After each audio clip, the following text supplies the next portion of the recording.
to me, I want you to shout it out. This is a question I ask across every single industry, and let's go to the slide. What changes and challenges are you experiencing when it comes to your customer and member relationships today? What changes and challenges are you experiencing? What else? Anything else come to mind? Millennial employees. You're super pumped about it, right? No, I said what the challenges, not what are you most excited about. Entitled thinking. Entitled thinking, millennials. We'll talk a little bit about that. Okay, we'll go there. What else? New generations of clients, generational shifts, and they're showing up, seeing the world from a very different perspective. Love that answer. Great answer. What else? How about from this side of the room? What's harder? What's making it more difficult? What comes to mind? Entitled millennials, these rotten millennials. That had to come up, right? Oh, these millennials. We'll mention that. We'll talk about that. I appreciate that. What else? How about this side of the room? I see a hand up over there. What do you think? Keeping up with technology, perfect answer, right? It's advancing so fast. How do we respond? How do we keep up with it? These are all brilliant. But I'm also here today to tell you, my friends, that we are experiencing a defining moment when it comes to the world of leadership and work. We are entering a transformational period of time, one of the greatest shifts the world has seen since the Industrial Revolution. We're going to go deep into what is this defining moment that's impacting every single one of your worlds, right? Regardless of where you sit in your organization and in your operation. I'm going to help you recognize it, and then more importantly, I'm going to help you own the moment. At the base, at the foundation of this trend lies this dynamic tension between what we call hierarchies and networks. Hierarchies and networks. Now, what do I mean by this? Well, let's just take this idea of networks to start off with, right? Because this whole thing, the relationship revolution, building better connections in the digital age, it is my belief, my fundamental belief, that we are entering an era that will become to be known as the age of the networks. And all around us, as we see this image come up on the screen, all around us, we're living in a society based on networks. Networks of information, of connection, people, resources, entertainment, digitally charged.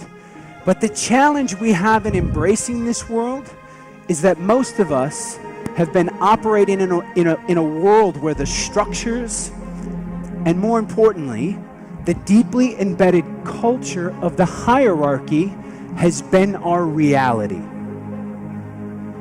And today, these two worlds, this world of the network and this world of the hierarchy, they are at battle with each other inside every single organization and every single industry today. We are living in a half-changed world.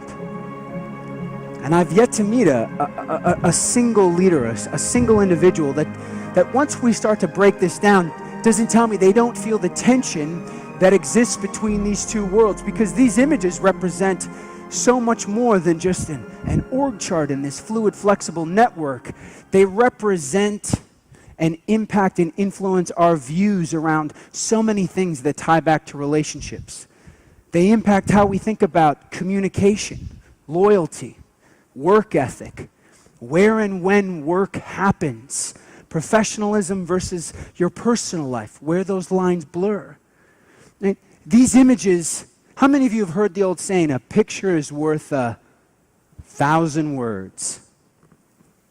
These images represent 1,000 stories of how we think about what work means, right? And how we're supposed to show up, right? And what our relationships will look like in that environment. Now, you think about these two worlds, right? Impacts all sorts of things. Take communication, for instance, right? Individuals who came of age, and our research found about anybody who's been working for around 10 to 15 years, always kind of seems to be the cutoff. Around 10 to 15 years, it's highly likely this was a world that you came up in. And hierarchies, they exist at all levels of society. Hierarchies exist in our family dynamics, our community dynamics, our company dynamics, society at large. If you've been working for about 15 years or more, You were sort of birthed into this world. And we learned a whole laundry list of unwritten rules about how we behave and how we show up and how you act in this world. Now, people who've been working for less than 10 to 15 years, right, they were literally birthed into this new network world that's becoming our reality. So some of it is generational because by its just very definition, leading edge millennials kind of sit on that edge between these two worlds, and as you go younger from there, they've been birthed into the world of the network. I'm looking out at you all right now, and I can just imagine how it's playing out for you, regardless of where you're at in your career.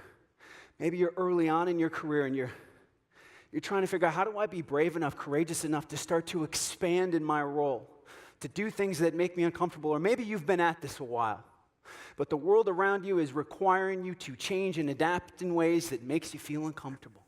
So you think about communication. I can't tell you how many individuals I've talked to who literally have accelerated and lived in this world of the hierarchy, and they say to me very clearly, Seth, listen, if from a communication standpoint, yes, we have all of these channels to reach each other today, but I'm going to tell you something. If you email me, I'm sorry, but I'm going to pick up the phone and I'm going to call you because I'm a talk to you kind of guy. I'm like, that's cool. But if you call me, I'm going to text you back because I'm a text you kind of guy. Okay? So we're going to have to get on the same page here. And the point to that is neither one of us are right or wrong. Right? It's not about right or wrong. It's about what's going to be the channel that's most effective to communicate and not have room for misinterpretation. Neither one of us are right or wrong. My comment, my advice to everyone today is that you have to become very digitally savvy across the board. You've got to be able to meet people where they are without losing who you are, right? So if I'm working with Brad, and Brad appreciates when I pick up the phone or I come down, right, and see him face to face, eyeball to eyeball in his office instead of firing off an email or a text message, that is on me to take ownership in that equation, to elevate my impact. You also can't operate in this environment today without being digitally savvy. You can't not text. And I would take it even a step farther. This is very relevant from my conversation on Monday, 350 salespeople. Many of them had 20 plus years of experience. We start talking about the concept of Facebook and Instagram and LinkedIn, and I'm asking them, are you friends with your customers on Facebook and Instagram? And I can't tell you how many of them said to me, nah, I don't do that. I don't do Facebook. I don't do Instagram. And I said, why? I said, it just doesn't feel professional. It doesn't feel like it's appropriate. But if you go back to those two images, right, this whole idea of professional, the lines between your personal life and your professional life, they've blurred because in the world of the network, work and life, it's just kind of all one thing today, right? You go back to the hierarchy, work used to be a place that we would physically go to. Do you remember that day when you were at work and then you were at work and you did work and then you left and you were no longer at work?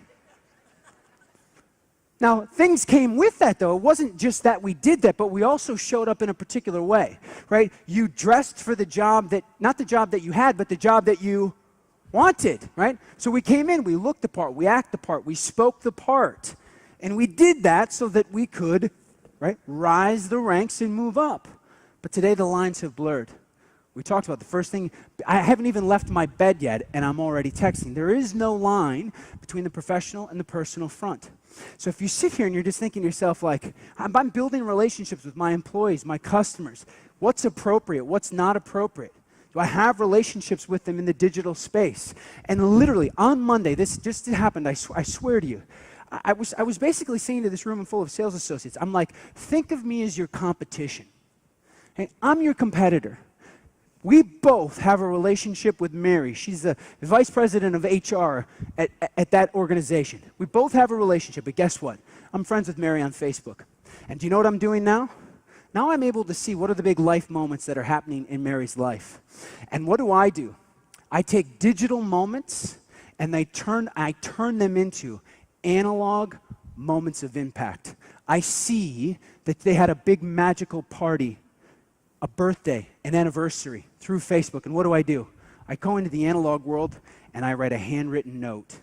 and I send it to Mary, and I make an analog moment of impact. I'm like, you're not playing there, so you don't even see that that's happening. Right, now I'm winning. We have to live in both worlds. The lines between the physical and the digital have blurred. How else? How else is it impacting how we think about relationships? How about the idea of loyalty? Loyalty to a single organization. The idea was you come in, you put your head down, you pay your dues, you stick to the plan, and the plan was what? If you followed that path, eventually you will rise through the ranks and hopefully you can ride off into retirement. But today, the average employer, it's not just about millennials. The average length of employment today, according to the Bureau of Labor, a little over 4.6 years at any one given employer. Now, millennials, it's a little under 2 years, so we could make a comment about that, I suppose. But work is more fluid, as is our relationships. There's so much outside of our control. You can't control the weather. You can't control the traffic. You can't control the economy. You can't control the barista's attitude at the coffee shop before you make it to the center. What you do own and what you can control is which version of you walks through those doors. Because whether we realize it or not, every single person is paying attention to how we show up. Everyone's watching. Culture is a reflection of leadership. You want your people to embody a spirit of generosity, a spirit of love, putting customers at the center of all their actions. They're going to look to one person and one person alone. How are you showing up? Now, as we think about that, how many of you have had someone in your life, a mentor, a coach, a teacher, a boss, that showed up big for you and made an impact in your life? How many of you had at least one or two people you can think of? Raise your hands. You had somebody that you know that had an impact that they showed up. So you've had that experience. We know what that looks like. Two questions I ask myself every day from a leadership perspective. Number one, who did I impact today? Leadership is about impact. Who did I impact? And second, how will I be remembered by the people I work with today? How will I be remembered?